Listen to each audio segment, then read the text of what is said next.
राहुरी शहराचे ग्रामदैवत असलेल्या बुवा सिद्ध देव यात्रा उत्सवास बुधवारी मोठ्या उत्साहात प्रारंभ झाला।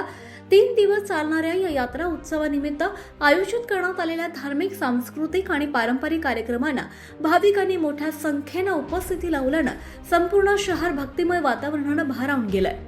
यात्रेच्या पहिल्याच दिवशी पहाटे बुवा सिद्ध देवांच्या पादुकांचा विधिवत अभिषेक करण्यात आला। वेदमंत्रांच्या घोषात आणि पारंपरिक धार्मिक विधींसह हा सोहळा पार पडलाय।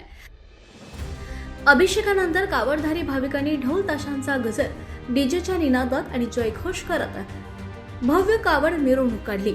या मिरवणुकीत युवकांचा उत्स्फूर्तपणे सहभाग विशेष लक्षवेधी ठरला। भगवे ध्वज, पारंपरिक वेशभूषा आणि भक्तिरसात रंगलेले भाविक यामुळे संपूर्ण परिसरात उत्साहाचं वातावरण निर्माण झालं। सायंकाळी पारंपरिक झेंडा मिरवणूक मोठ्या भक्तिभावाने काढण्यात आली। मिरवणुकीनंतर बुवा सिद्ध देवांची महाआरती करण्यात आली। महाआरतीसाठी मोठ्या संख्येने भाविकांनी उपस्थित राहून दर्शनाचा लाभही घेतला। रात्री राहींज बंधू प्रस्तुत जागरण गोंधळाचा कार्यक्रम सुद्धा रंगला।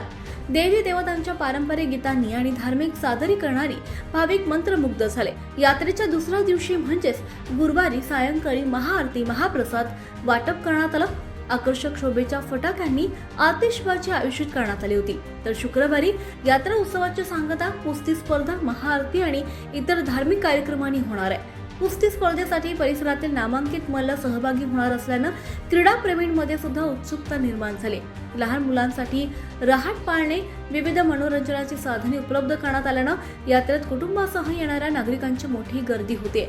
यात्रा उत्सव शांततेत आणि सुरळीतपणे पार पडावा यासाठी पोलीस निरीक्षक रवींद्र देशमुख यांच्या मार्गदर्शनाखाली चोख बंदोबस्त ठेवण्यात आलाय। आवाज जनतेचा, लढा सर्वसामान्य जनतेच्या न्याय हक्कांसाठी।